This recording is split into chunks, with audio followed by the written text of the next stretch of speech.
Welcome to Upbeat. James Franco and Nicki Minaj hosted this week's Saturday Night Live, much to the delight of fans. The Peter Pan live skit introduces Tonka Bell, a slow-paced hook, and takes the mickey out of a female-portrayed Peter Pan. A reenactment of a biblical Christmas scene is pretty much just a great parody of Justin Bieber and Beyoncé, played by Nicki Minaj. SNL then follows into a Star Wars teaser spoof, with the original characters now over 30 years older. R2 and the Falcon don't work the same, and Luke's lightsaber is now a walking frame. The Grammys have come around again, and 3 artists have received 6 nominations each.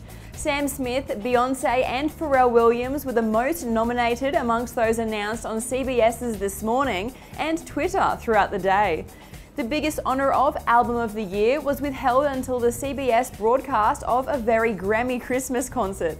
The event included Christmas hits from Ariana Grande, Pharrell Williams and Sam Smith. Winners in all categories are voted for by the Recording Academy, more than 11,000 professionals within the music community, with creative or technical credits on 6 commercially released tracks.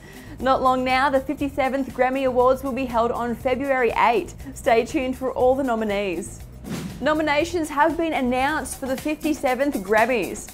With 83 categories, it's kind of hard to name them all, but I can give you the lowdown for the 4 most prestigious. To understand the differences, Record of the Year is awarded for a track to the artist, producer, recording engineer and mixer. Album of the Year is for a whole album to the artist, producer, recording engineer and mastering engineer. Song of the Year is in fact awarded to the songwriter who wrote the lyrics and/or melodies. Record of the Year nominations are for Fancy, Chandelier, Stay With Me, the Dark Child version, Shake It Off and All About That Bass. Song of the Year had the same nominee list, but instead of Fancy, Hozier's Take Me to Church is in the running.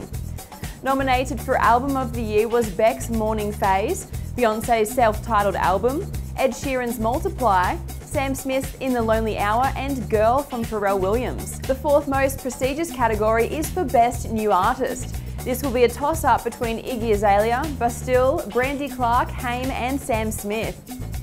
The fad for teen flicks is to separate the 3rd instalment into 2 films. Yes, there's generally more action to warrant the move, but it's also an opportunity to make a stack more money and to build the suspense to unbelievable levels.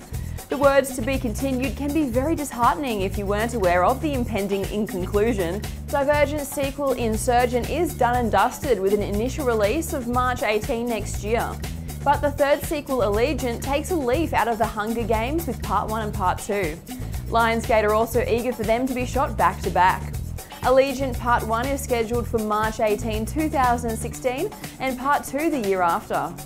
JK Rowling is celebrating 12 days of Christmas with her Pottermore followers.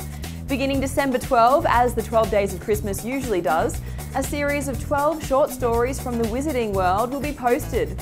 The beloved Harry Potter author announced the jolly news on Friday via an email to Pottermore users, promising the new instalments will involve wonderful writing by JK Rowling in moments from Half-Blood Prince, shiny gold galleons and even a new potion or 2.